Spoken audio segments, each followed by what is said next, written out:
the NNN Conference and the first workshop. I just wanted to say that I've just put everybody on mute. I've put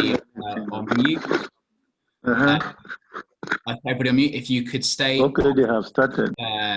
If you could stay on mute, please, while the workshop gets underway. And if the speakers at all ask any questions or invite you to turn your audio on, then please feel free to do so.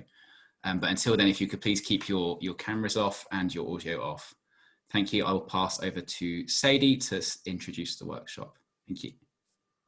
Thank you, Russell. Hello, everyone, and welcome.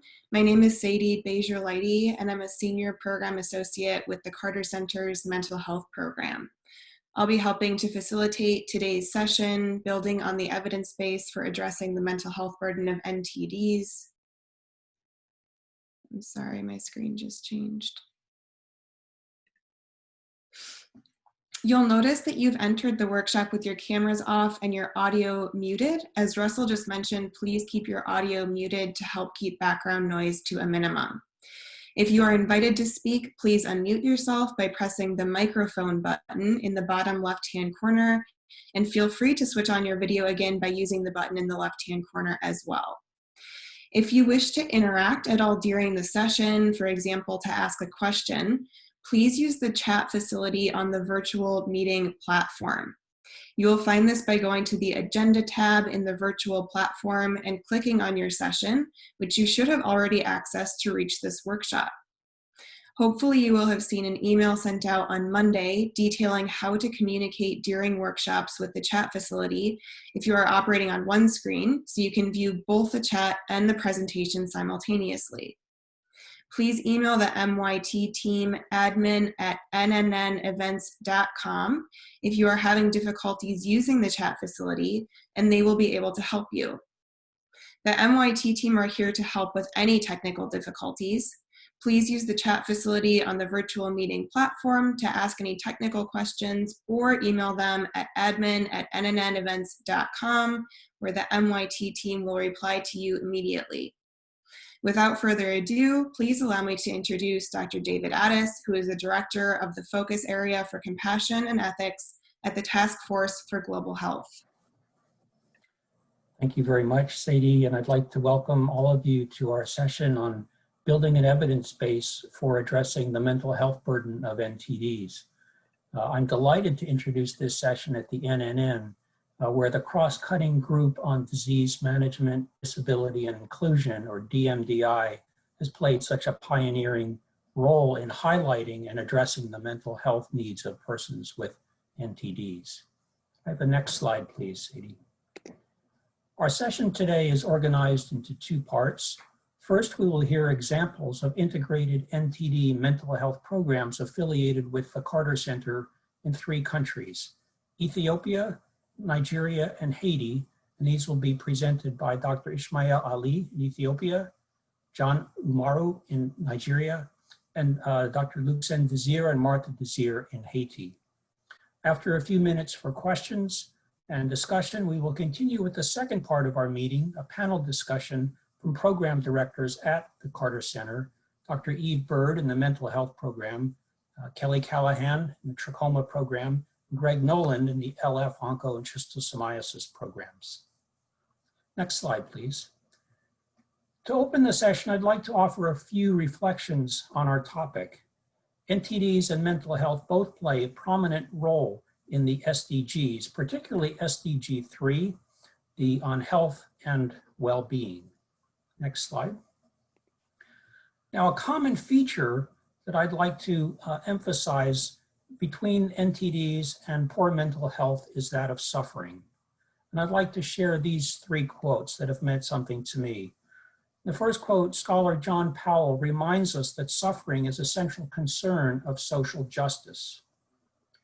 The 2010 WHO Strategic Plan for LF notes that the primary motivation for managing LF morbidity is to relieve suffering.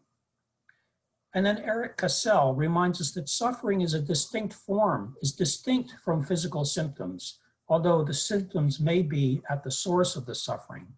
The goal of treatment should be to maintain the intactness of the person, where mental health and well-being play such an essential role. So it's not just the alleviation of physical symptoms. Next slide, please. These points can help orient our conversation today. WHO often says there's no health without mental health. Depression and anxiety are leading causes of disability worldwide, and persons with NTDs have elevated prevalence of depression and anxiety from many different studies and different diseases. But effective and cost-effective strategies and interventions exist to promote, protect, and restore mental health, and we'll be hearing some of these examples today. Next slide. Now, poor mental health threatens NTD program goals in several ways. NTDs are associated with stigma and, as we've just said, with the mental health burden. Next. This stigma and the mental health burden lead to decreased participation in MDA activities. Next. It also decrease access to NTD-related health services, such as trichiasis surgery or lymphedema care, and these can threaten our elimination targets. They also decrease access to health services in general and to mental health services in particular. Next. And these two latter lead to increased suffering. Next slide, please.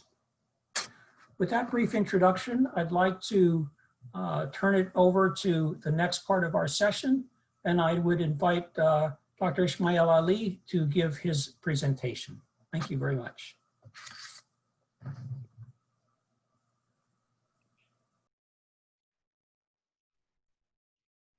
Thanks, David. Thanks, NNN, for the opportunity. Hello, everyone. This is Ismail from Ethiopia. I'll be presenting a research project that we are conducting currently in Ethiopia to assess the link between trachoma and mental health. So in the 2017 WHO NTD summit, it was emphasized that it is vital to recognize and generate adequate evidence to help recognize the link between NTDs and mental health disorders, so that a more comprehensive and multifaceted approach can be planned and implemented to adequately meet the needs of NTD-affected communities. So in response to this call, colleagues listed in this slide developed a research project looking at the association between trachoma and common mental health disorders, and particularly the impact is at the blinding stage of trachoma, which is known as trachomatous trichiasis, the picture showing on this slide, has on mental health. Next slide, please. So this project is a collaborative project involving multiple organizations in Ethiopia and abroad. And it also involves experts of mental health and experts of NTDs from universities, local universities, international universities, and healthcare facilities, and governmental and non-governmental organizations. Within Ethiopia, the collaborators include the Amhara Regional Health Bureau, the Carter Center Ethiopia, and the local health research service research and training center called Ethiopia, and Bahar Dar University School of Public Health, and the departments of psychiatry in Falagi Health Hospital, Bahar Dar, and also Addis Ababa University and Amref Health Africa in Ethiopia. Abroad, the collaborators include the London School of Hygiene and Tropical Medicine, and in Atlanta, the Carter Center and the Task Force for Global Health, and also CBM International. Next slide, please. So there are no studies that adequately explored the mental health impacts of TT. However, multiple studies has been conducted to assess the impact of TT on quality of life. Among these studies is one of our recent studies in which we measured the impact that TT has on a generic health-related quality of life using the WHO Brave Quality of Life tool, and vision-related quality of life using the WHO 20-item vision function questionnaire. On one hand, 1,000 trachomatous trichiasis cases and 200 controls. These are trichiasis-free people, which are age, gender, and location matched to the trichiasis cases. And we did a secondary analysis of data collected using these tools, and looked at individual questions in the psychological domain of these tools to see if there is any indication of a link between trachomatous trichiasis and mental health. And we found a consistent trend showing actually cases, trachomatous trichiasis cases have poorer scores of mental health compared to their matched controls.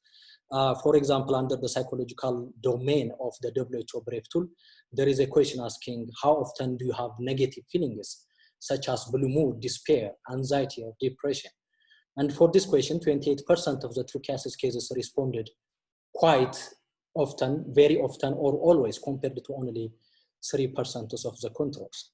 And similarly, under the psychosocial domain of the vision-related quality of life tool, there is a question asking the TT cases and the controls, because of your eyesight, how often have you found that you are ashamed or embarrassed? And 24% of the trichiasis cases responded often or very often for this question compared to only one of the controls.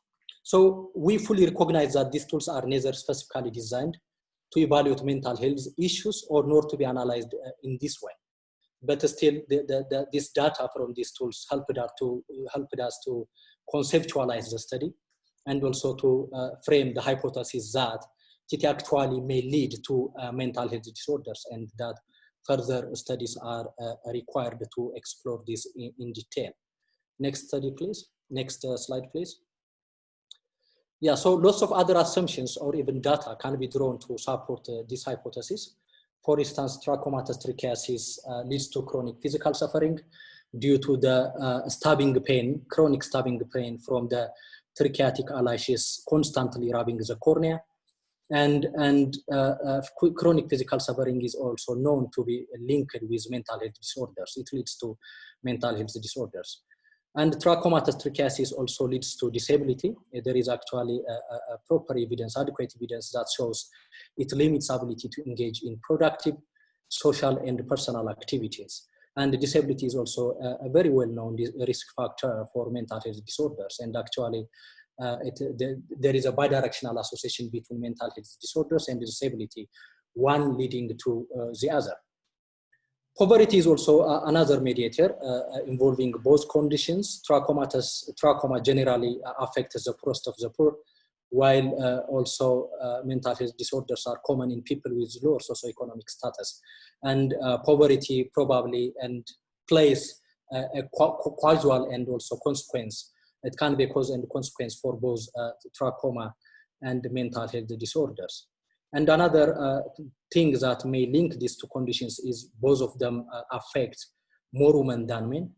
And there is another also issue that can actually lead to mental health disorders, that is a stigma. And stigma is a known driver for mental health disorders, but actually no study has explored if stigma is linked with cases with trachomatous trichiasis or with trachoma either. So one of the objective of this study is actually to look into that question. Next slide.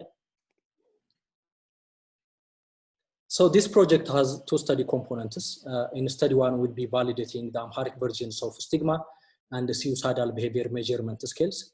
To measure stigma, we'll be validating the 5-question stigma indicators.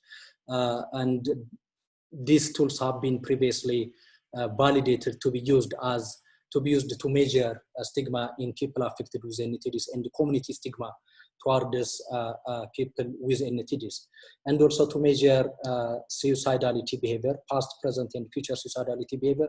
We'll also use a standard suicidal behavior questionnaire, a revised version. And these two tools will be undergoing or tested for conceptual, semantic, item, and operational and measurement validity on 160 trichiasis cases and 160 community members. Next, please.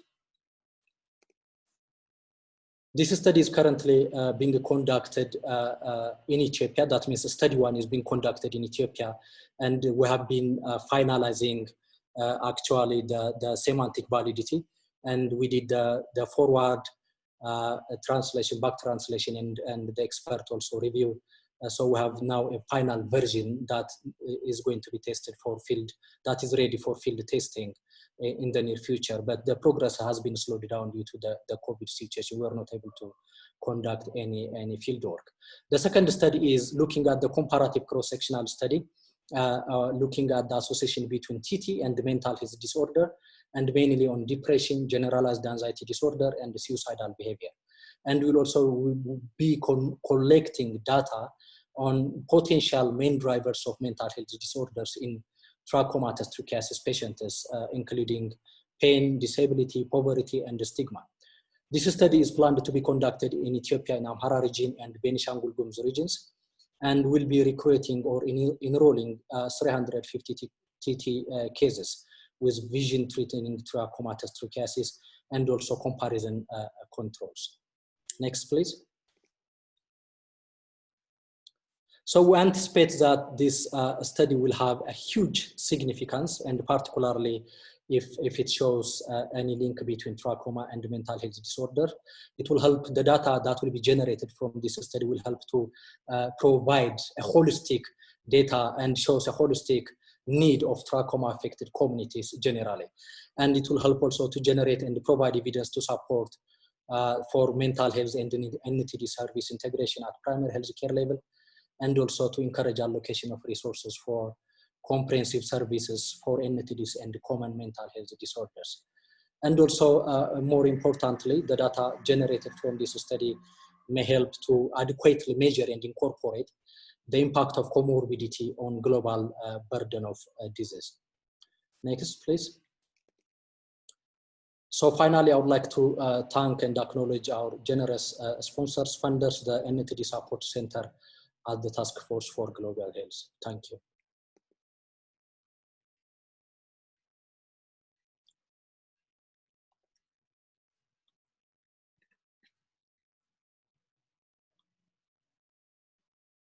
Thank you, Ishmael.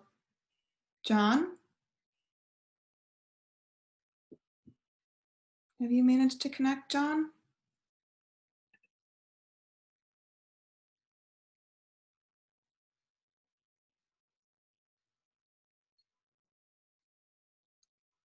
John, I think you may be on mute.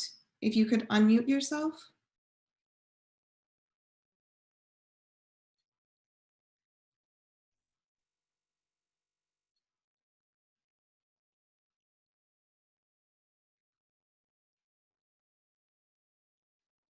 Okay, I'm going to move the presentation to Luxen, Dr. Desir in Haiti. Dr. Desir, if you're able to unmute yourself, please.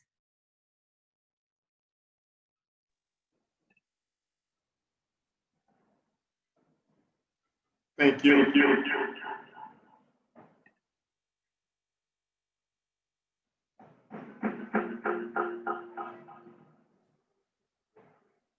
Hi, Dr. Desir, welcome. Thank you. Here I'm going to present you a project we have been in Haiti on the mental health for persons living with lymphatic filariasis in Leogane in Haiti. The title of the project is to see the effectiveness of a chronic disease self-management program into the patient living with lymphatic filariasis in Haiti. Next slide, please.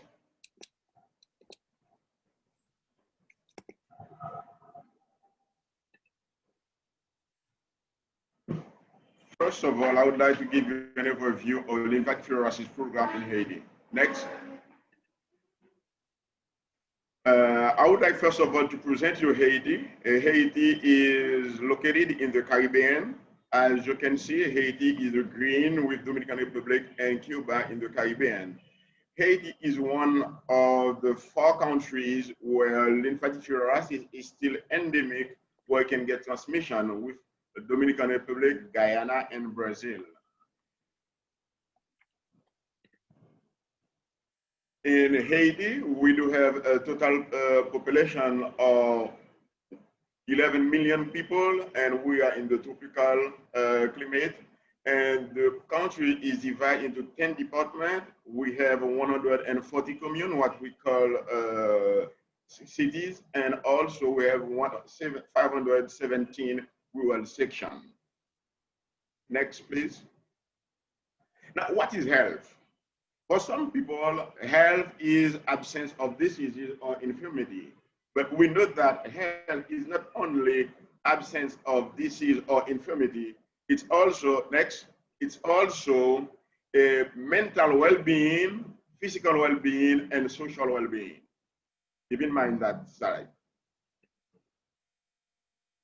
And lymphatic filariasis. Lymphatic filariasis, this is a neglected topical disease. This is a vector-borne disease, as you can see in the picture on the left. This is the life cycle of a lymphatic filariasis. When we get the parasite, the mosquitoes can get it from you, an infected person, and can make the transmission. And when that disease can into your body, it can go to the lymphatic system, and from that it can provide all those, leading all those suffering. Next, that can lead to physical disability, mental disability, social loss, and financial loss. Next. Haiti, as I mentioned, we have 140 communes, and we got the mapping in 2001, and we get 84% of the commune in Haiti was endemic for the country. In the picture in the left, you can see the mapping of Haiti. The purple, the purple, you can see where the prevalence was up to 45% in some area in Haiti. Next. The strategies that have been adopted in Haiti, the same strategies that have been adopted by the global program. This is interruption of transmission through mass drug administration. That can be by pills distribution and also co-fortified soil. In the picture up above in the right, you can see mass drug administration, and also in the bottom you can see the salt factory. When we are with the co-fortified soil, the salt, we put the DEC on the salt, and the people using that salt always receive the treatment. Next. Also in Haiti, in the strategies, we do need to work on the mobility, MMDP. In the mobility management, we are working with the patient who get lymphedema. You can see those pictures of people who get lymphedema. And also we are working on hydrocele. Those people in Haiti who are taking care, we do have the clinic in Haiti, and also we receive those people who get hydrocele and we get surgery for them. You can see in the bottom picture of hydrocele people in Haiti who get the hydrocele just below the knee. Next. And remember, we were talking about health is not only absence of disease or infirmity, but also mental well-being, physical well-being, and social well-being. We in Haiti will consider the mental health being is very important. This is why, next. This is why in Haiti, in the lymphatic program, since the very beginning, we understand that the psychological impact of the disease on the well-being of the people suffering on lymphatic filariasis. Since 1996, at the Hospital Saint Croix in Leogane, we have putting patients together with what we call the support group. You can see in the picture on the head, the Hospital Saint Croix in Leogane, and also in the picture in the bottom at the left, the patient with lymphatic filariasis meeting together into the whole or support group. And we also have been working, and we set up a vocational center for those patients where they can meet together. We get flowers course for them, chewing, and also cooking, that we are putting them together. They can continue to do their work and to see how they can be very important for the population. Those people, they are making flowers for any type of activities within the population. Next. In 2018, And the mental health team from the Carter Center joined the LF program in Haiti to strengthen the services we are offering to the patient and also provide them tools that can help them to do a self-management of the diseases. This is why we got the project, or the goal we have the project is to evaluate the effectiveness of chronic disease self-management curriculum among Hope Club participants in Haiti. We have 210 patients enrolled into the project in Haiti, and we have been working since 2019 and up now with those patients. We are doing to identify, and based on the disease system, disease symptoms, to evaluate the impact of the depression symptoms on those patients. We get patient with the Hope Club. We see 50% of the patients, they are testing positive on the depression symptoms. And with the patient who are not registered into the Hope Club, we are seeing 55% of those people are positive for the depression symptoms. How we will evaluate the project? At the end of the project, we aim to get a comparison between the baseline and the end of the project. After providing the CDSM curriculum to those participants, we will see how we can measure the effectiveness of the CDSM among those participants. And in the following presentation, you will be able to appreciate the work we have been doing with those patients into the CDSM curriculum. Next, please. And we also understand, after we analyze those data, we understand that it's important to address and the mental health issue among the patients suffering chronic diseases in Leogane. This is why we had the MSCAP training ongoing in Leogane in the month of March. We had that training when we were health professionals from several health facilities in Leogane receiving the MSCAP training. You can see some picture about when we did the training back in March 2020. Next.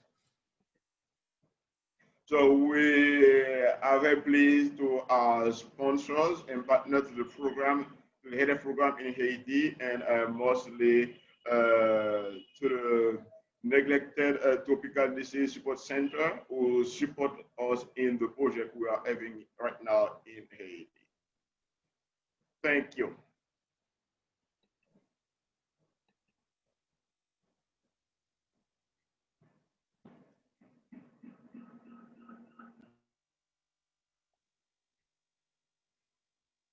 Thank you, Dr. Dacier. Martha, I would invite you to unmute yourself.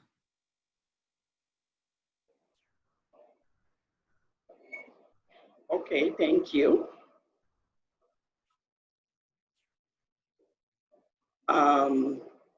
It's a pleasure to share with you the CDSM intervention in Leogane for the patient who's suffering the filariasis lymphatic disease.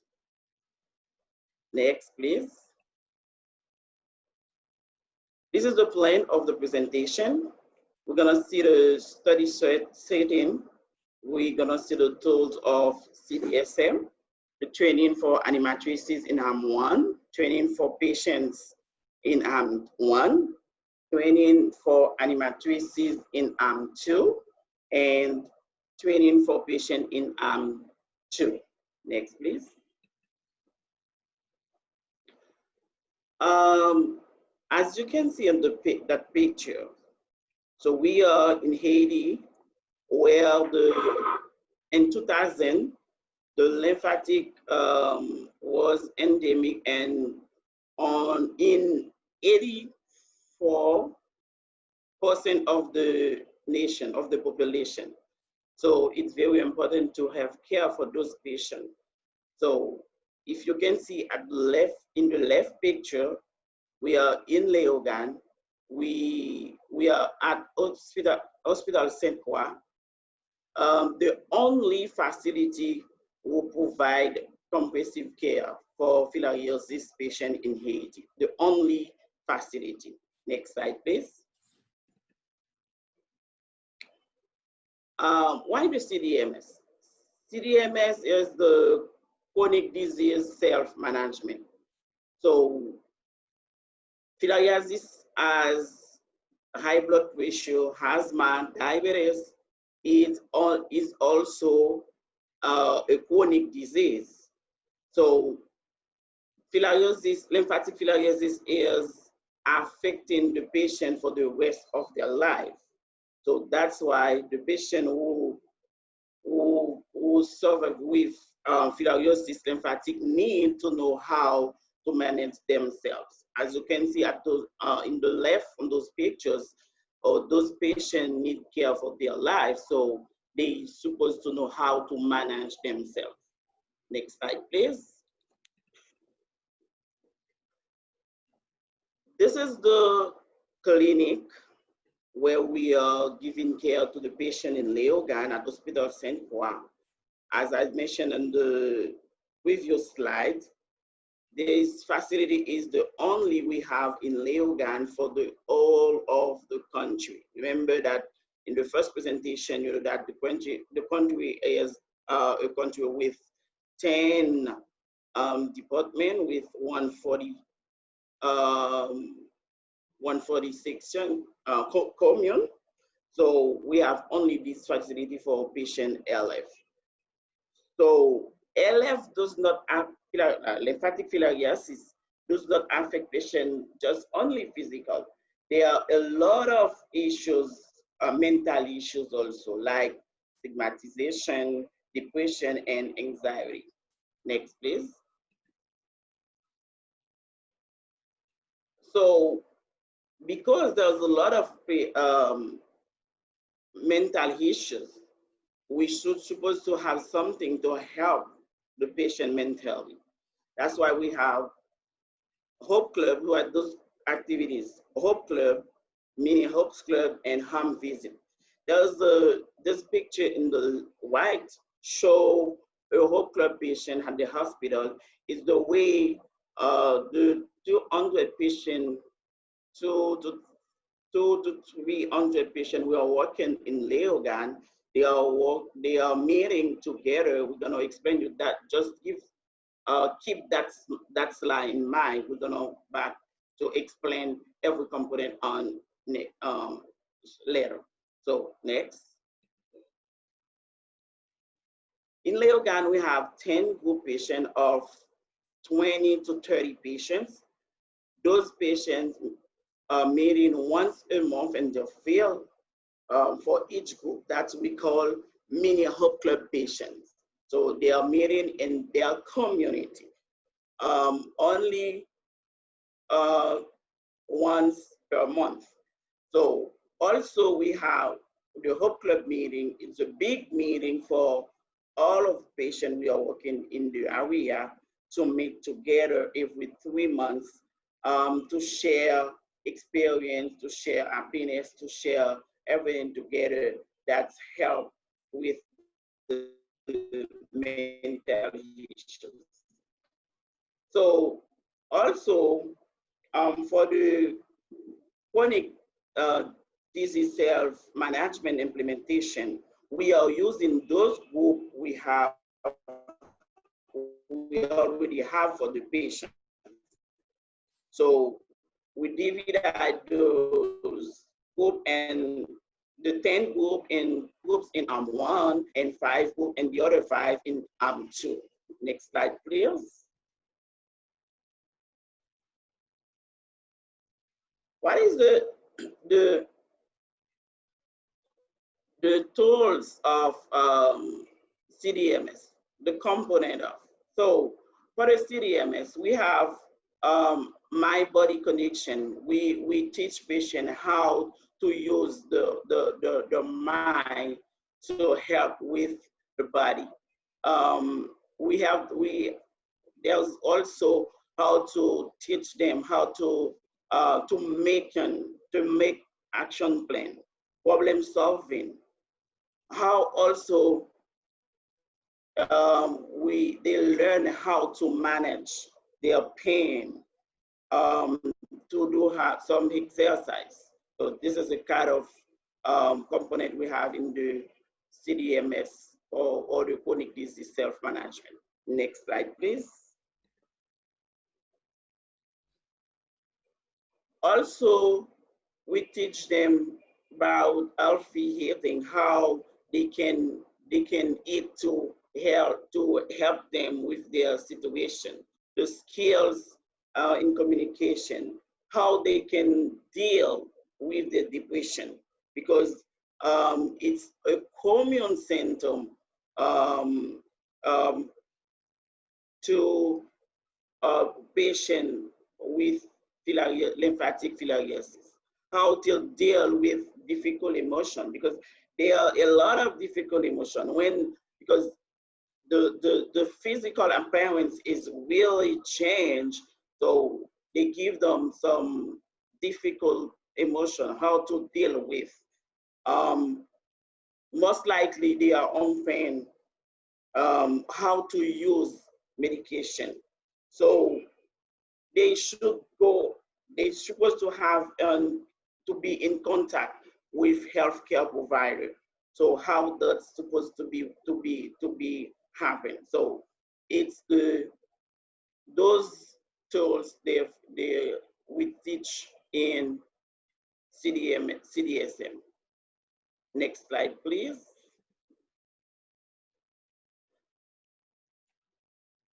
How we do the teaching. So the 5 animatrices on the HAM1 patient, when you say animatrices, this is the leader of the group patient, of the 10 group patient. Those leaders were trained for 3 weeks. So in those 3 weeks, 2 weeks were for the trainer to teach them all the component, all the session for the chronic disease self-management. It's totally 6 sessions. And one of the 2 weeks, the last week, it's for those leaders, for those animatrices to show the skills and ability to present the CDMS, to do the implementation with the patient and the community, because they're gonna work with the group patient they are leading. Next slide. This is a picture on the right side. We show a training of animatrices patient. Next slide, please. Over those 3 months, those 5 animatrices present to the 5 groups of AM1, the CDMS component. And for those meeting is 3 months. This is 6. Remind is for the CDMS, it's 6 sessions, 3 months. So basically, or normally, without the CDMS implementation, those groups are meeting together once a month.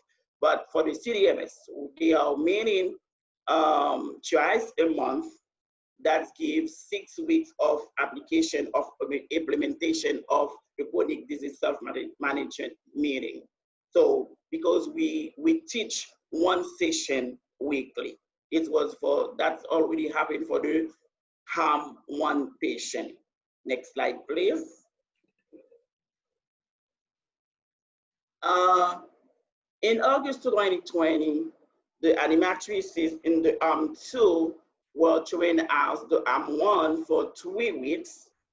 2 weeks for the trainer to teach all the CDSM session. So that's 6 sections. So on 1 week for the animatrices to show the learning skills and ability to present the CDMS to the patient. So unfortunately, because of the COVID-19, the last week or the week of performance for the animatrices to share their skills was postponed, because the COVID-19 was a little bit difficult to keep going. But we already have those week happening. So from now, patient animatrices are working in implementation in to the chronic disease self-management. Next, please. So we just start intervention for the second group. So the Hope Club started last week for the HAM2, the second group of patients. The implementation will just start last week. Like the first HAM, we plan to have 3 months of presentation, twice a month. That gives 6 weeks for 6 sessions of training, 1 session weekly. That's how planned, and we already start with this activity. Next, please. So here is the overview of activity on the field. So let's see together how this works. Let's give you an idea.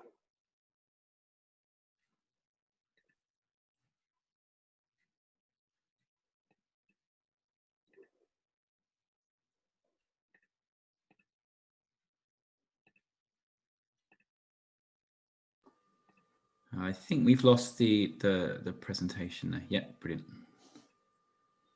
Fantastic. Marta, I think you're back on mute.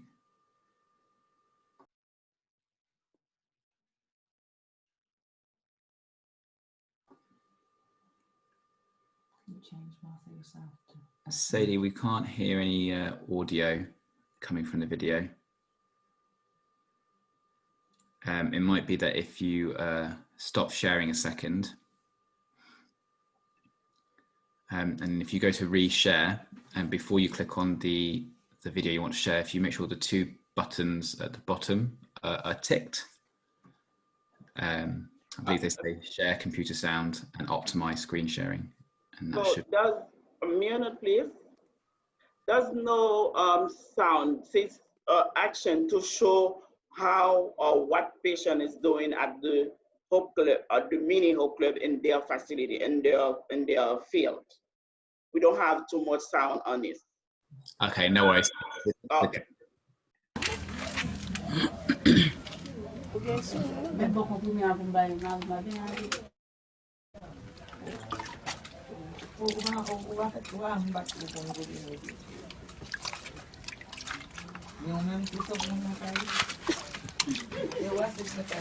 Tout le monde qui a regardé ça qui a fait là, tout on a fait pareil avec lui.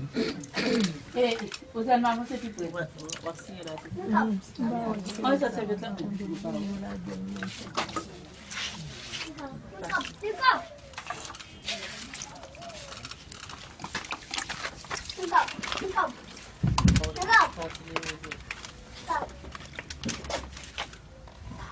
Attends, on va mettre des films. On a quand même talent. Je sais plus fort, oui. On va mettre des films là, je mets là.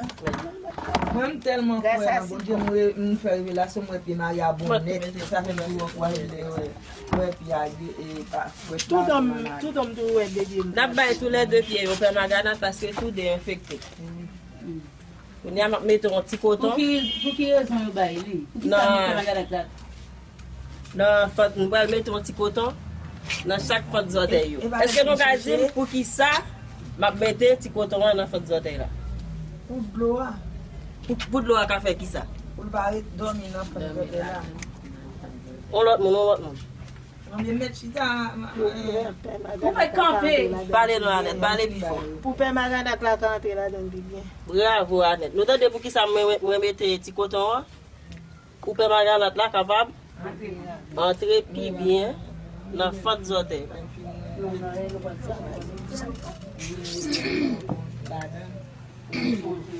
Ça va bien.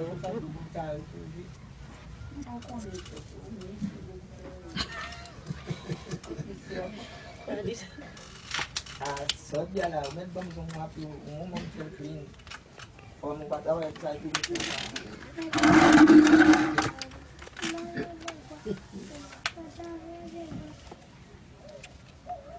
Mais qui est ce machin?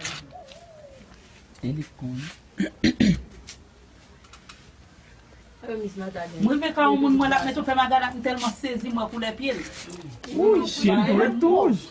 Ou fait comme ça. Nous t'as supposé vider de l'eau jusqu'à ce que pour changer pour pied à changer couler. Mais puisque pas bien vraiment assez de temps pour nous. On met trop pas bon. Mais comme ça moi même. Mais c'est bon là tout de pour faire do ba là tout même pas là mon mais la douane la même de la on sensibiliser à nos cas pour d'amis on peut dire que ah moi c'est il a la jambe papa moi il peut magana là même kembe non façon pour ti casca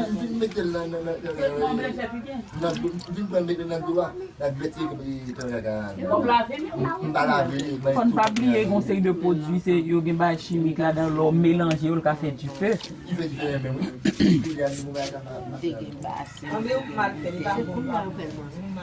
Et si pieds ne te gagne qui en est.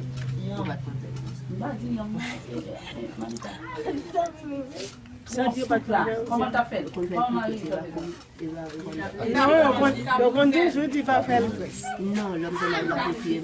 Ah, moi, depuis que je connais le support, ou même au café, je peux faire. Il y a un temps qui a tout. Dans la clinique là qui fait le rouge là. Mettre de l'eau là-dedans, c'est pas. Passer là dans tous les moyens. Nous va laver la tête avec ma baguette.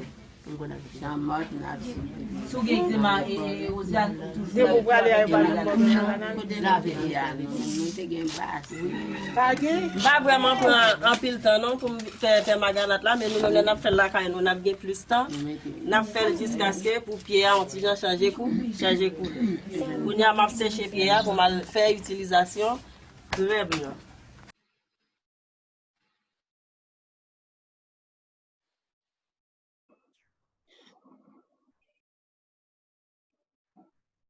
Thank you. This is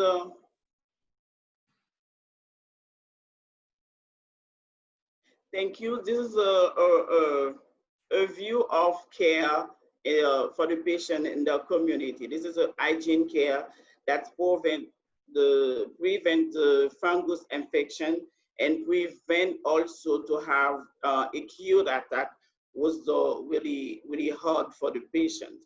And that help patient with, because normally those patients are negligent patients or stigmatized patients. When we have people who've taken care of them in their field, in their community, so that give another feeling of their lives. So this is the way also we teach the patient in their field, in their community, the CDSM tools, how to manage their selves. So thank you so much for your attention. Next slide, please. So thank you for your attention. Thank you so much.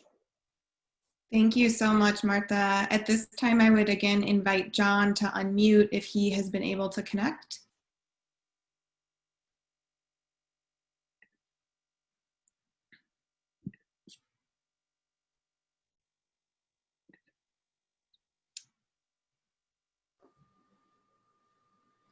John, have you been able to connect to the platform?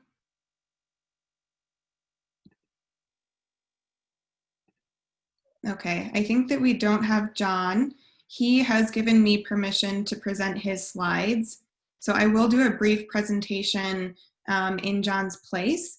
I would also like to use this time to remind you all that you are able to ask questions during the session using the chat function on the platform. Specifically during John's presentation, since he is not here, if you do have any questions for John, please add those in the chat. They will be saved, so he will be able to respond to you at a later time.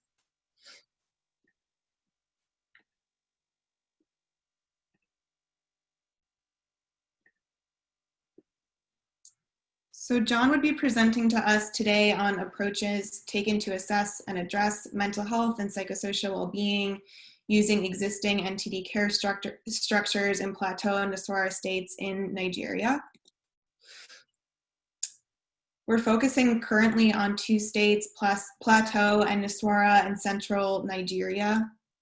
And the project goals and objectives were twofold. Number 1, to interrupt transmission, which has been successful.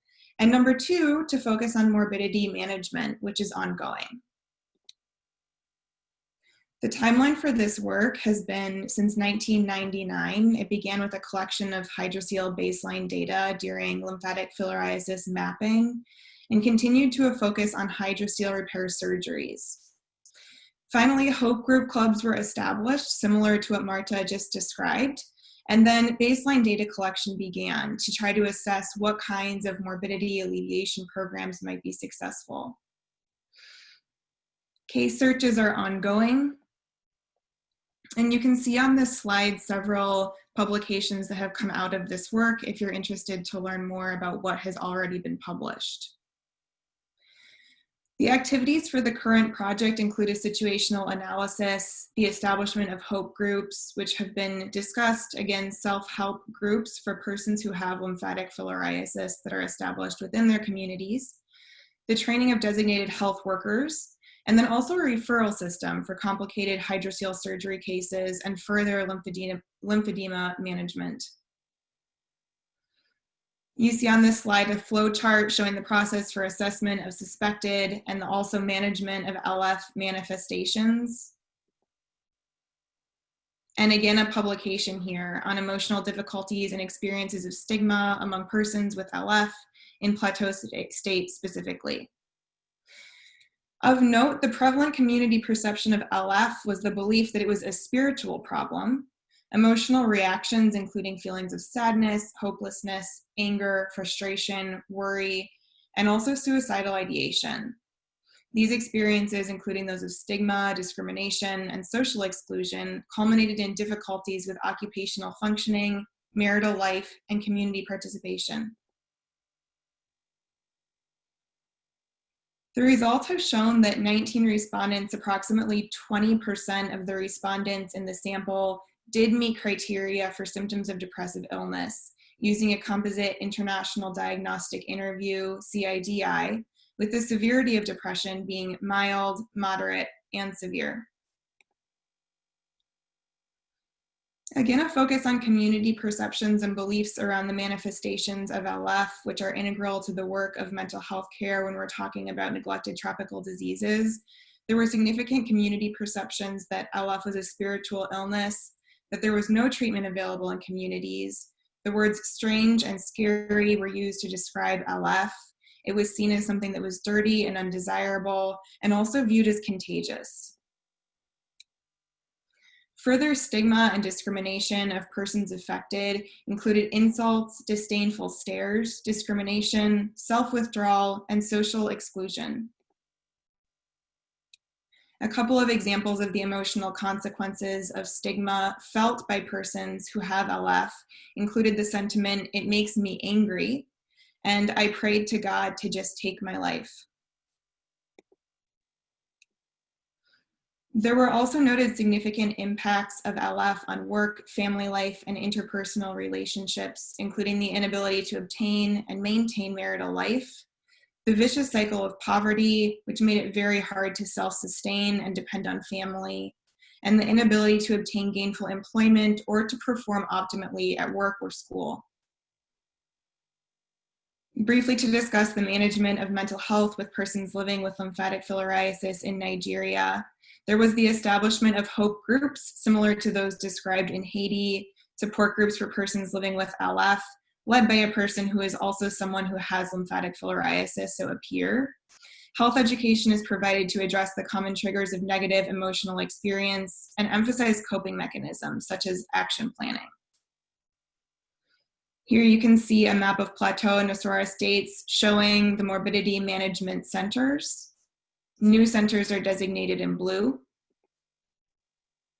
To continue with the management of mental health and psychosocial well-being, there were activities around family and community sensitization to reduce discrimination and stigmatization, establishment of more Hope Group centers, specifically closer to patients and where they live, and confirmed complicated and uncomplicated hydrocele cases that were able to be referred to various hospitals for surgical care.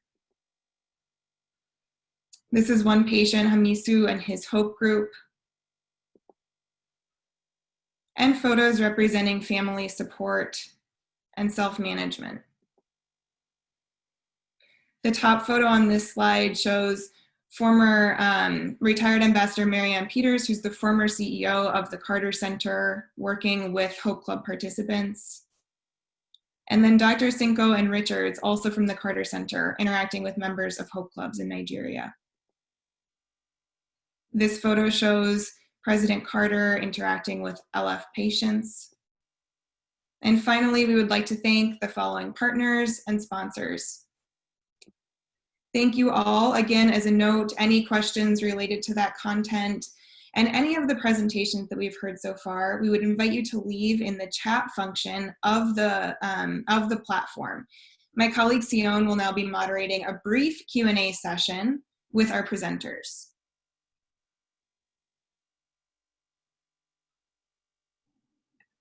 Sion, I would invite you to unmute.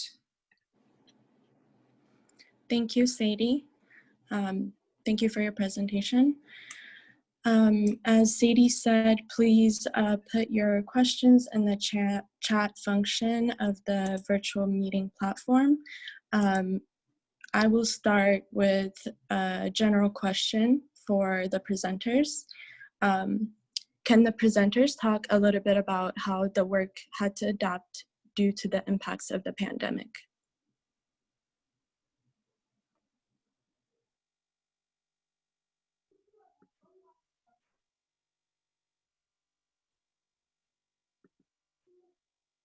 Ismail, we can start with you if you feel comfortable. Yes, okay, thank you, Sion. I think that's a very good question. So as I have briefly mentioned during the presentation, so that was a big challenge for us, particularly given that our project involves eye examination. So we have to screen people house to house and then conduct ocular examination, which will increase the risk of contracting COVID or transmitting to the community. So due to that reason, we suspended the field work for some time until a clear SOP and direction has been given from the Ministry of Health in Ethiopia. This is similar for other also programmatic activities generally for trachoma, including impact surveys, trichiasis surgery, except facility-based services for trichiasis surgery. Most of the activities has been suspended and no different for our project. So what we have been doing is actually doing the other things that doesn't need, going to the field, like training of the team and also doing most of the work for the study one, which is validating the stigma tools and suicidal behavior measurement tools. So we did most of the work for that, and so that we have a pre-final version that is ready for field testing. And now we are hoping to start the fieldwork by the end of this month, given that the Ministry of Health in Ethiopia is developing a SOP for impact surveys, which can be also applicable for our project, which also involves detailed ocular examination. Thank you.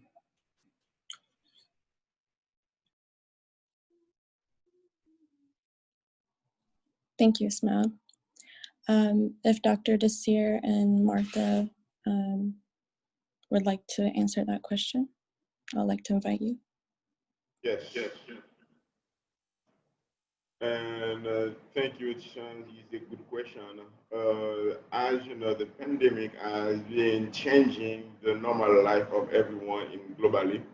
In Haiti, we got impacted by the COVID, mostly the training session we had, and with the government taking action to limit the number of people that can meet together up to 5 people at some point. So we were not able to continue to do the work. And also the Hope Club, where the patient used to meet together, and also for the support group we have with the CDSM implementation, we were not able to continue the activities. But despite that situation, so we were able to navigate into the pandemic time to continue with the training when the government was able to ease the COVID restriction in country. But we understand some general activities like field activities like MDA and surveys has been postponed, and as now we are trying to resume some activities as the situation is a little bit improving in country with less cases have been reporting. So this is the impact of COVID in all the activities we are doing.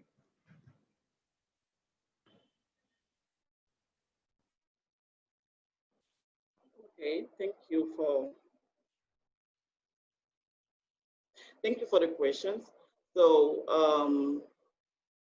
the pandemic is changing everything. So here for the management of the patient, we have also changing because we start to receive too much patient at the clinic. We stop normally at the Hope Club meeting, mini Hope Club in their community, we have 20 to 30 patients. We normally, so now for the CDSM components, we had 2 meetings for the month. So because of the COVID-19, we have 4 meetings because we're supposed to have to limit for the distance, for the social distance. We should have we can have more than 10 patients together. So that's changed our work. And also we meet every 3 months.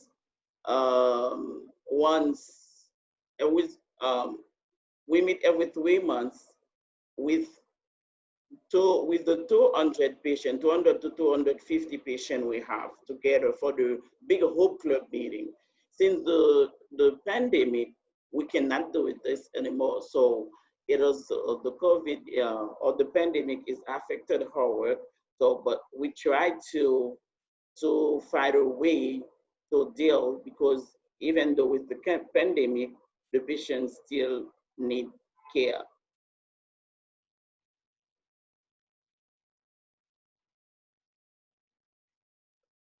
Thank you. Thank you so much, Martha. I see several other questions in the chat, but unfortunately we have to move forward to the next part of the workshop. But your questions will be saved even after the workshop is over. So we will do our best to answer them for you. Thank you. Thank you, Sion. At this time, I would invite Dr. David Addis back to introduce the second portion of our session this morning. Thank you, Sadie, and thanks to all the presenters for these really compelling examples of integrated care for NTDs and mental health. We'll move now to the second part of our session, which is a panel discussion from program directors at the Carter Center, Dr. Eve Bird at the Mental Health Program, Kelly Callahan from Trachoma, and Dr. Greg Noland, who runs the LF Onco and Schistosomiasis programs. But first, I'd like to return to this theme of suffering. Next slide. And the quote from the LF strategic plan about the primary motivation for managing morbidity is to relieve suffering. Next, please. And also the next, Sadie. What wasn't seen, what I didn't show in the first part of our meeting was that the GELF progress report and strategic plan goes on to say that this component of the program is rooted in compassion. There are many definitions of compassion, but one that's pretty well accepted is that compassion is a feeling that arises in witnessing another suffering and that motivates a desire to help or to relieve that suffering. Next slide. The elements of compassion, there's basically three if you divide it in certain ways. Three different components are needed for compassion. One is awareness of suffering. And in LF and in NTDs, we're aware both at the individual level, but also at the societal level, as we've heard in our presentations today and in many publications about the depth of human suffering related to NTDs. Next. The next thing that's required for compassion is an emotional resonance or empathy, that is feeling that pain in some way and identifying with it. Next slide, please. And then third, compassion is not compassion without the desire or the action to alleviate the suffering and to prevent it. And of course, we've heard great examples from our presenters about a whole range of actions ranging from research to direct patient care to developing systems of health that integrate mental health and NTD care. Next slide, please. We're increasingly aware of the benefits of compassion in health systems. Steve Treziak and his colleague Anthony Mazzarelli recently published a book which I commend to you called Compassionomics. And in that, they reviewed the scientifically documented evidence for the benefits of compassion. And this includes improved patient care, both physical and mental health, enhanced self-care, providers that work in compassionate systems and that practice compassion have better well-being themselves and better professional satisfaction. And compassion is even better for the bottom line in health systems. Next slide. Increasingly, compassion is seen as part of a functioning healthcare system and as part of quality healthcare. Dr. Tedros emphasizes that compassion is integral to quality healthcare in addition to other features such as planning and investment and that kind of thing. Next slide. So it's compassion, this desire to alleviate suffering, I would say, that links our concern for mental health and our concern for NTD control and elimination. And the fount of compassion is what drives us to want to improve both mental health and eliminate and control NTDs. Next slide. So we'll move now to our panel discussion with program directors at the Carter Center. And I should say that the Carter Center is really well placed for this type of work because they have very robust programs both in NTDs and in mental health. And we've seen the combination of these two and the powerful results of bringing these two groups together. First, I'd like to ask Eve, Dr. Bird from the mental health program, could you please reflect on what you've heard from our presenters and also what do we mean by mental health? Why is it important to integrate mental health and NTD care? Secondly, Kelly Callahan, Director of the Trachoma program, please also reflect on what you've heard. And could you say something about the prospects for funding this integrated care if you choose to do so? And then Greg, how has the Carter Center identified partnerships and collaborative opportunities to bridge this gap between NTDs on the one hand and mental health programs on the other? I offer those as suggested themes for you to talk about, but please feel free to ignore that and just share your reflections on what you've heard or whatever else you'd like to say. Thank you. Eve? Great. Good day, everybody. My name is Eve Bird, and I'm the director of the mental health program at the Carter Center.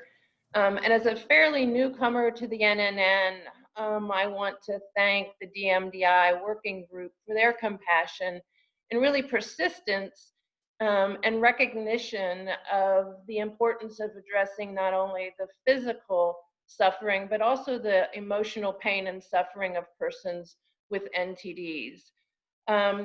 I want to kind of expound on what Dr. Addis said about what mental health is, and want to orient you to the World Health Organization definition that mental health is a state of well-being in which every individual realizes his or her own potential, can cope with the normal stressors of life, can work productively and fruitfully, and is able to make a contribution to her or his community.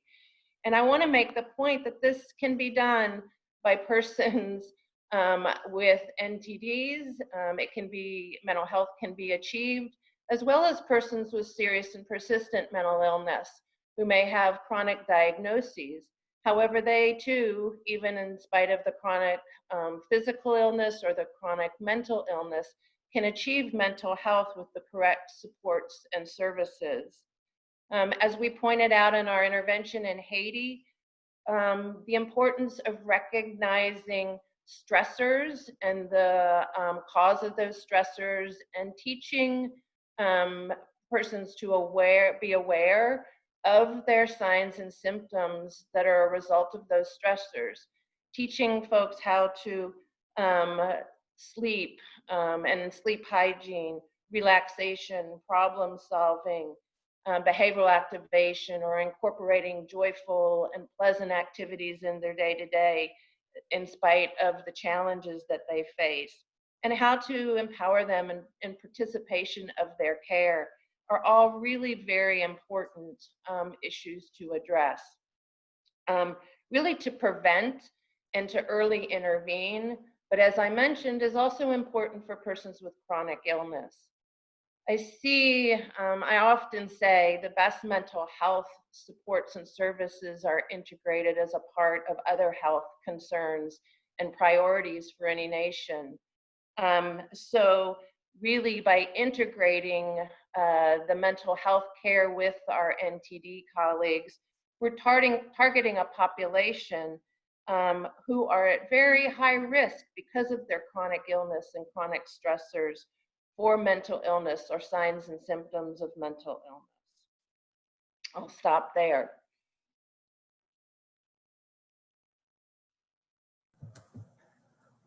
Thank you, Eve. Kelly, if you could share your thoughts, that'd be great. Thank you. Thank you very much, Dr. Addis, and good afternoon, morning, evening to everyone that's participating today.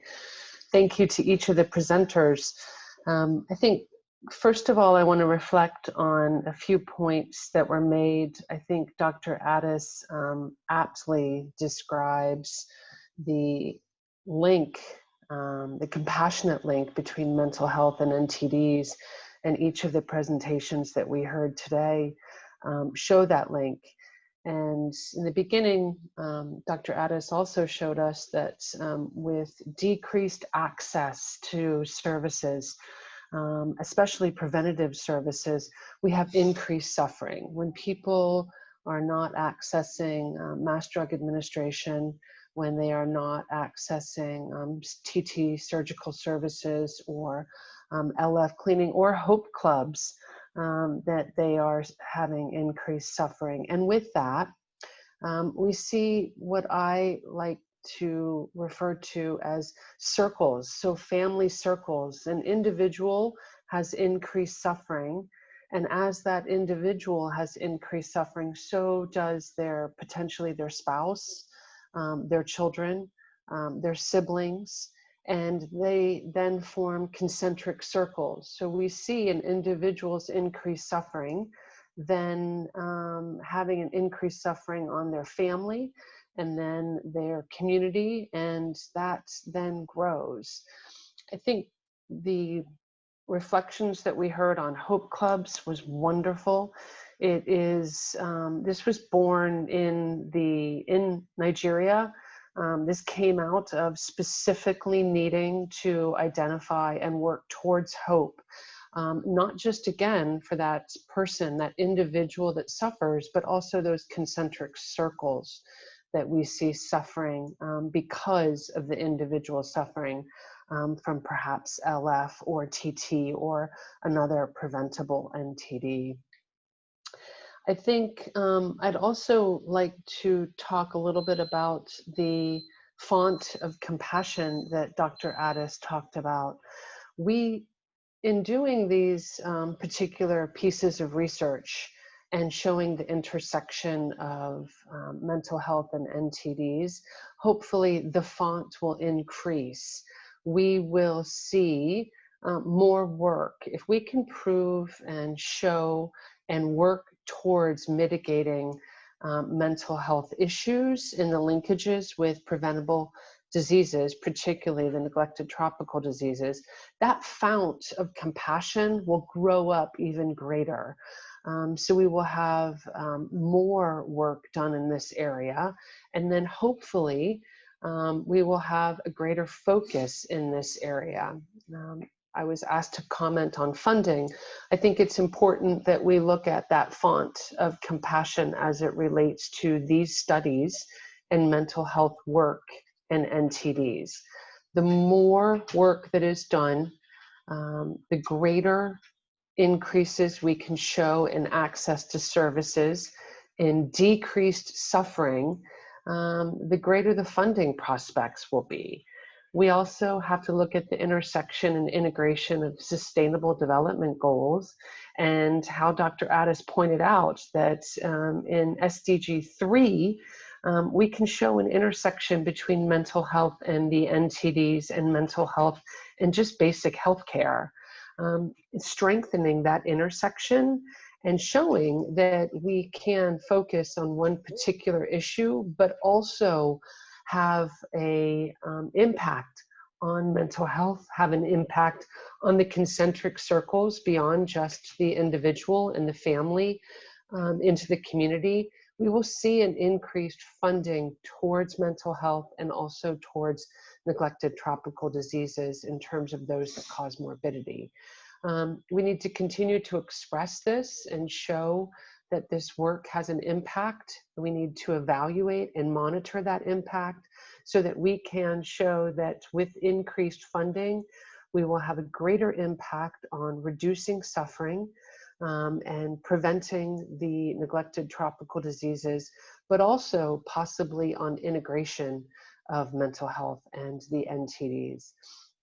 So through more work, I think we will eventually see more funding towards greater impact and continuing to monitor that.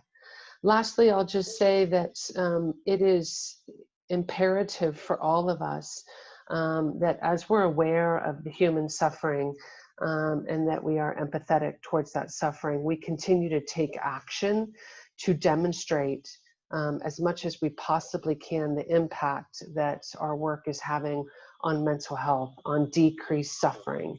And in that, the work that was presented today is literally just a very, very small drop of water and that fount of compassion, and we need to grow that more. By doing more work, again, I believe that we will see increased funding towards these particular problems and the intersection of mental health and NTDs. And I'll stop there. Thank you. Thank you so much, Kelly. We appreciate those comments. Greg, the floor is yours. Thank you, David. Thank you very much. And first of all, thank you to all the attendees for your interest in this session. It's been a fantastic session, and I really want to congratulate the presenters on the great work that has been presented this morning. So my pre-meeting, pre-session instructions were really to focus on the implications for donor funding support. So my prepared remarks really focus on that, because as NGOs, we are ultimately dependent on external support for program activities. So I've organized my thoughts under two themes. Number one, that based on the work we've heard this morning, we have new reasons to seek additional funding sources. And then secondly, we have additional reasons to seek new funding sources. So let me say that again, because it's early in the morning for some of us here. Number one, we have new reasons to seek additional funding sources. and we have additional reasons to seek new funding sources. So the first, the new reasons. Results from these studies we've heard today present a new shift to integrating mental health tools to address the psychosocial burden of disease for neglected tropical diseases, which we know exists from early descriptive studies. Recall that for both lymphatic filariasis and trachoma are categorized as NTDs targeted as elimination as a public health problem. And that includes specific acknowledgement that it is individuals who suffer from these diseases and who will continue to suffer after pathogen transmission has been interrupted or eliminated. As was very well stated this morning, it is the patients, even more than the diseases, that are neglected. And so while clinical care tools for those with NTDs is now being well described, I would submit that there is still currently limited guidance on holistic psychosocial care. So results from these projects, number one, begin to reveal the true extent of mental and social health challenges. But number two, demonstrate the positive benefits that a complete package of NTD wellness can bring to restore healthy lifestyles as best as possible. And then that partnership with the mental health community of practice offers opportunity to advance the care for individual patients, promote sustainable healthcare delivery within local health systems, and ultimately to enhance the benefits of NTD elimination objectives. So those are the new reasons, just a few. Speaking to the new potential funding sources, first of all, we need to be honest that funding for NTDs is always a challenge. We know that resources are finite. And as mentioned this morning by Dr. Malicella, that particularly in the context of the COVID pandemic, we all must do more with less. So the psychosocial focus offers an angle for bringing new partners, new donors to the table.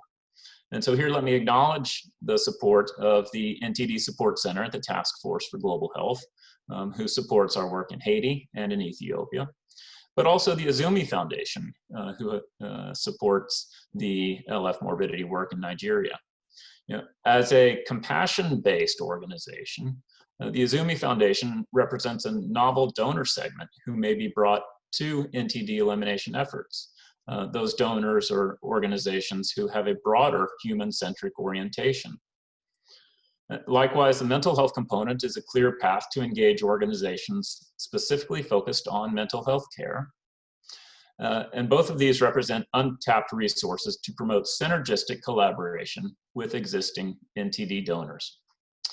But finally, this also presents an opportunity to issue a call to action for country ownership support and support from traditional technical donors to support morbidity components, since WHO validation is not possible in the absence of MMDP activities.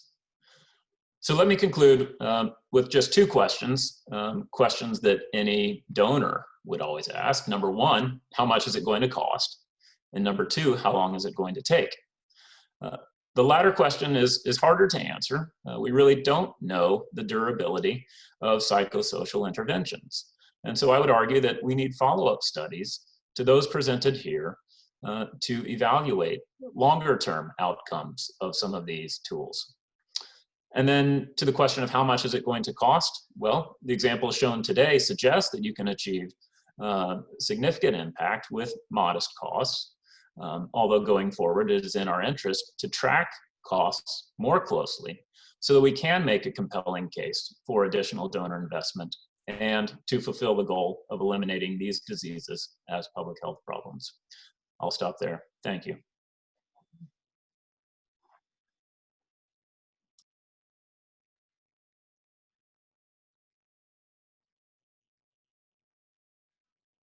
Thank you very much, Greg. Thanks for all of the panelists for those stimulating and insightful comments.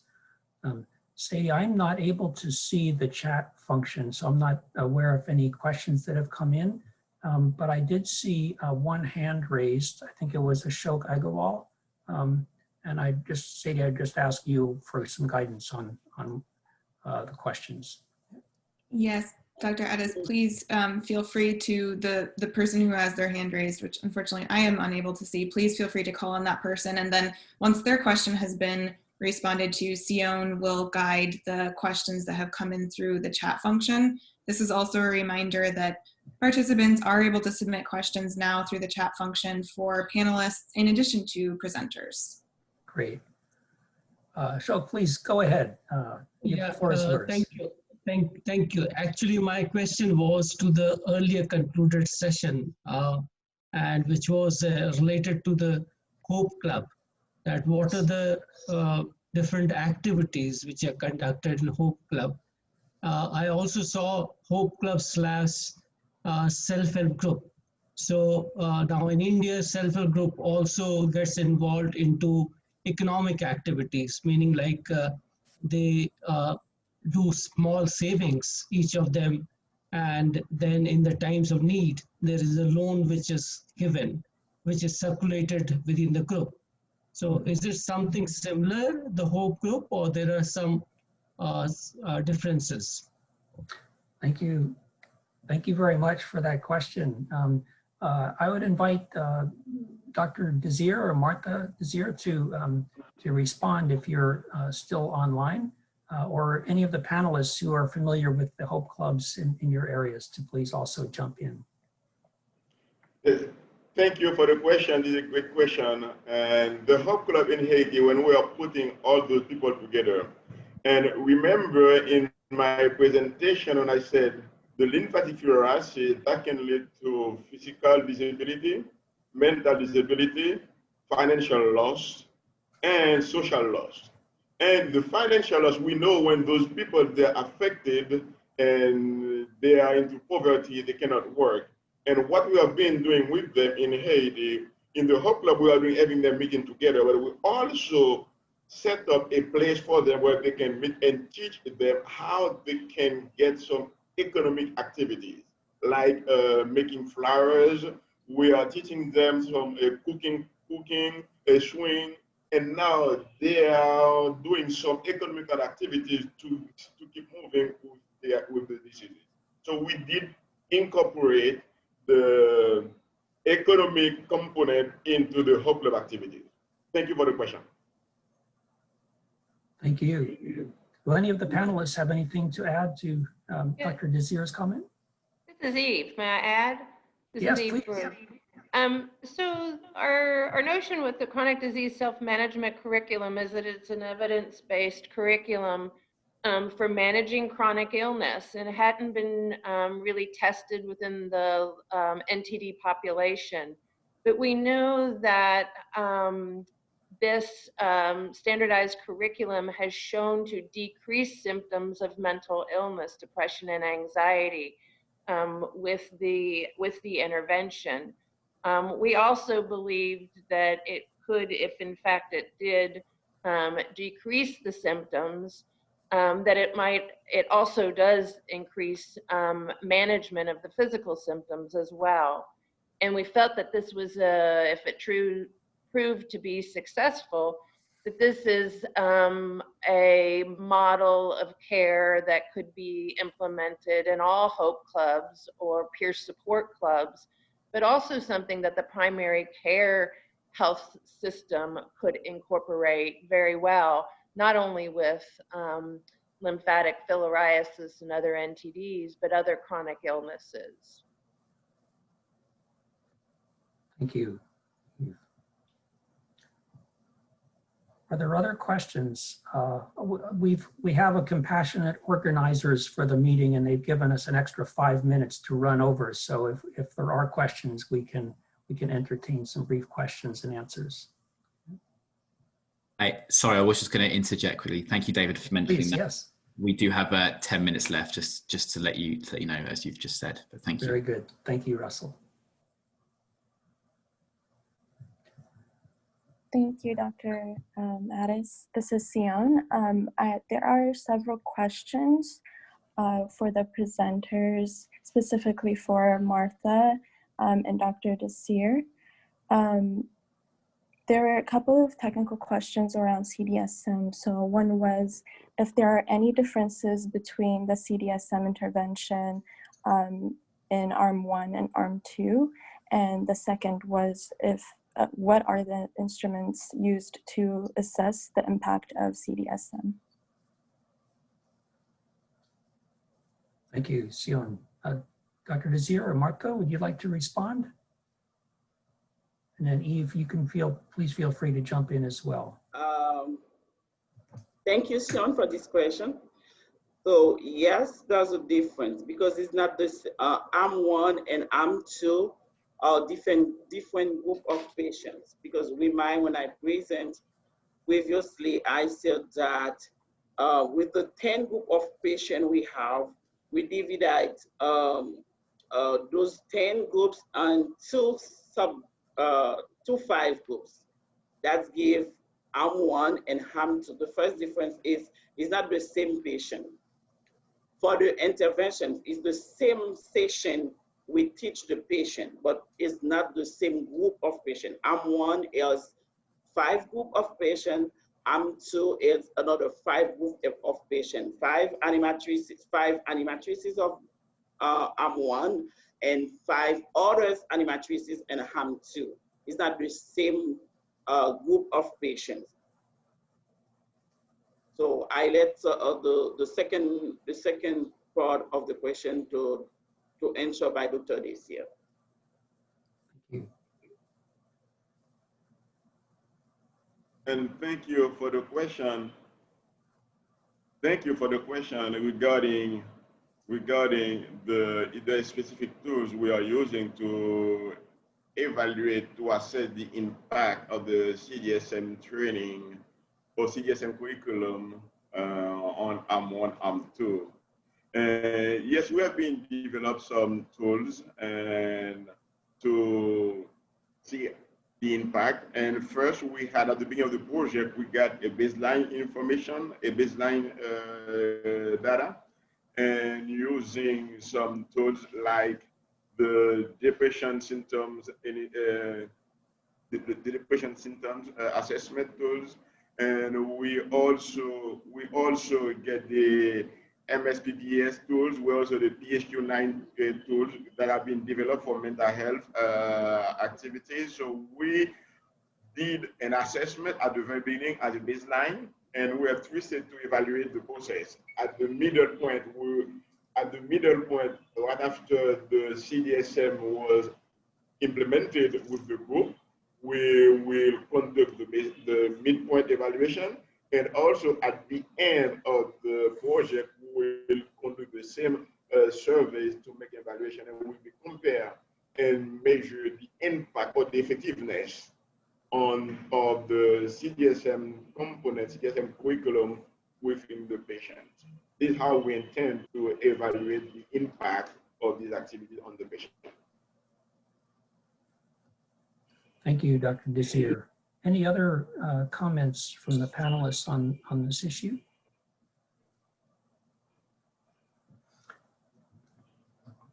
Are there other questions, Sion? Yes, there is a question for the panelists. Someone asked if the panelists can share their thoughts on the use of and description language of suffering and how this could in itself potentially become stigmatizing. Can we use this terminology whilst also recognizing people affected by NTDs as positive agents of change in their communities? That's such a great question. I really appreciate it. I'm going to just say that I think suffering is something we all experience as humans.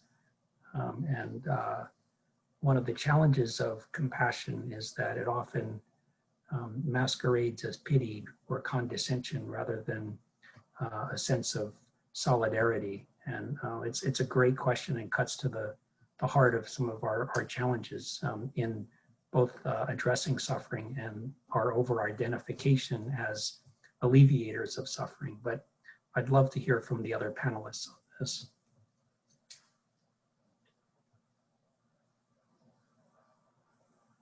Hi, this is Eve. I'll just add a thought or two here. That's a fantastic question and a lot to unpack there.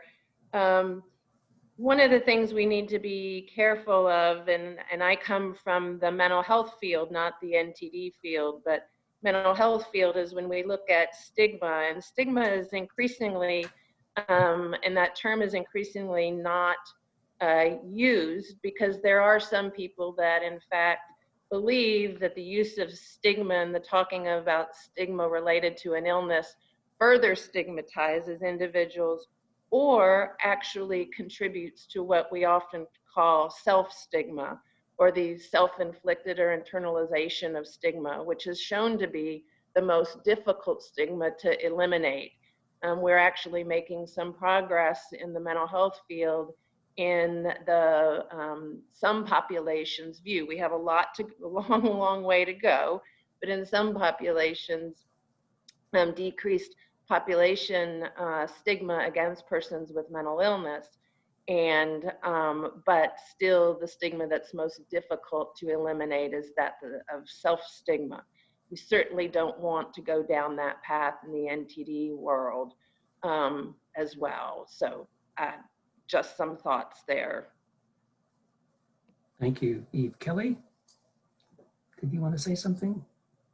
Thank you, David. I think you really summarized that beautifully. It's a very difficult, excellent question, difficult question. I think Eve noted a few highlights of that, but what I'll go back to in your summary is that suffering, we all suffer, and a lot of us suffer in silence, and we don't know we don't know each other's suffering. Others have physical manifestations to their suffering and can decrease their potential activities. But others of us have suffering that is not visible and can still decrease our activities. So there is solidarity in suffering. But again, that's a huge question. And I think this goes back to what Greg Nolan pointed out. We have an opportunity for more work in this field, and this question really highlights that for me. There is so much more work to be done in this intersection, and to look at that particular question. Excellent question. So thank you very much. Thank you. There's 1 minute left for any additional comment. Yep. Did someone start to say something? David, this is Greg. Can I just jump in on that question to echo what the others have highlighted? Let me put a positive spin or perspective on it, just from the experience I've had meeting with LF patients and others, and particularly the benefit of the CDSM and the self-help group model. This really provides opportunity for those who do suffer from LF, chronic debilitation, to through their facilitation role with their other community members, to really alleviate in some ways that burden through collective dissemination, through collective action. And as was just described in response to the previous question, the benefits of the Hope groups in Haiti functioning as cooperatives in the sense that they do have income generating opportunities. And this really provides a tangible, quantifiable benefit to those individuals. Also, the aspect of Hi, Greg. Sorry, I'm just going to really abruptly cut you off because we have got less than a minute left now until the room will close. If there's any closing points to be made by Sadie or by David, apologies about that, Greg. No worries. Over to you, David and Sadie. Thanks a lot, Greg. Thanks to all the panelists and all the presenters for a really terrific session. I really appreciate it. It's such an honor to be here with you. I would just close with one comment. The World Health Organization has decided that the best response to achieve the third Sustainable Development Goal is through universal health coverage, quality universal health coverage. The strategy to achieving that is integrated, people-centered health services, which is exactly what we're talking about here.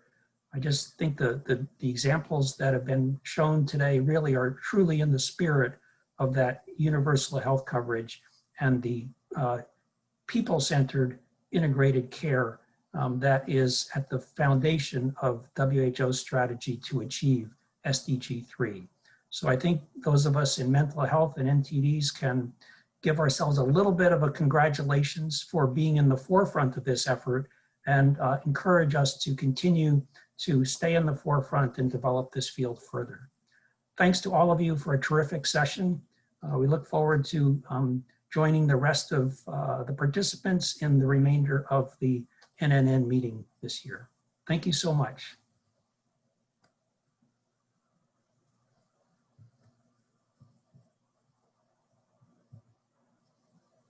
Brilliant. Thank you, everybody. Bye-bye. Thanks, David. Thank you, all the presenters. And thank you, everyone, for participating. Thank you. Thank you, everyone. Hello, Vim.